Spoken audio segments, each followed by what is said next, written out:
parfaite et excellente de ce forum. Et je voulais aussi remercier les participants, mais aussi les panélistes. Et aussi pour les questions qui sont des thématiques qui sont vraiment très intéressantes pour les poser, mais aussi pour avoir des réponses, mais aussi pour aussi avoir des réflexions. Parce que là, on est ensemble. Tout d'abord, c'est que les panélistes vont donner leur expérience sur cette thématique-là, mais en retour, on a besoin aussi de vos questions pour nous améliorer et pour avoir aussi des réponses sur les thématiques d'où nous on travaille quotidiennement sur le terrain.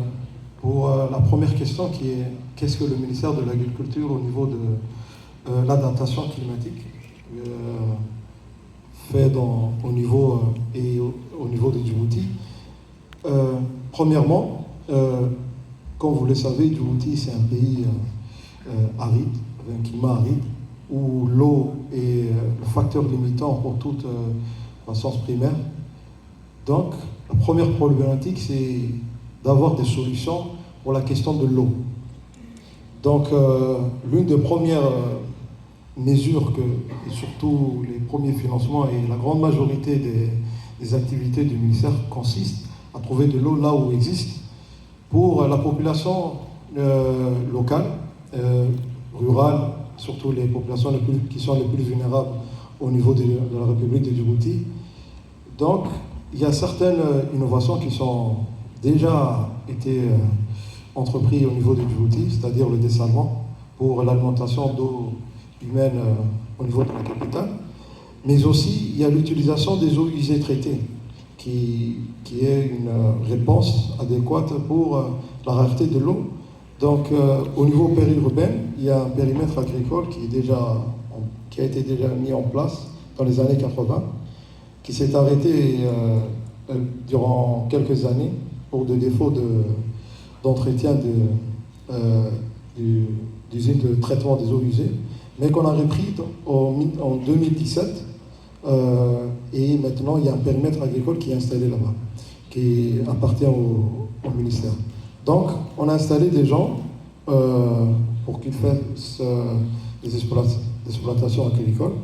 Mais ces gens-là, ils cultivent avec des eaux usées qui ont été traitées et qui sortent de la station d'épuration de Douta. Maintenant, il y a l'extension de la station d'épuration qui est déjà effective.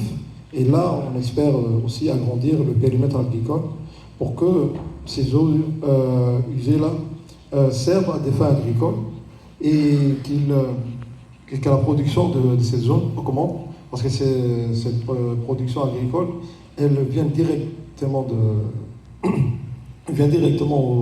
au niveau de la capitale, et c'est des fruits qui sont surtout des cultures maraîchères, un peu de fourrage et un peu de fruits, comme le grenadier et le goyavier, qui viennent directement au niveau de la capitale pour la consommation des ménages de la capitale. Donc ça, c'est l'une des innovations qui est en cours pour répondre surtout à cette problématique de la rareté de l'eau ici à Djibouti. Mais aussi, il y a aussi l'utilisation surtout pour l'atténuation, mais en même temps l'adaptation au niveau de Djibouti, c'est surtout l'utilisation de l'énergie solaire pour l'exor des eaux des pluies, mais aussi des forages, pour alimenter les périmètres agricoles qui sont dans les milieux ruraux. Ça aussi, c'est une des réponses qu'on a pu apporter, mais ça compte. C'est juste maintenant, c'est pour l'utilisation des eaux potables au niveau des ménages ruraux.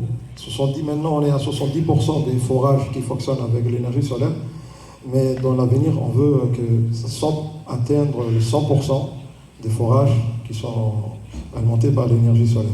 Là aussi, c'est une des réponses pour lutter contre surtout l'atténuation, au lieu d'utiliser des groupes électrogènes, utiliser des panneaux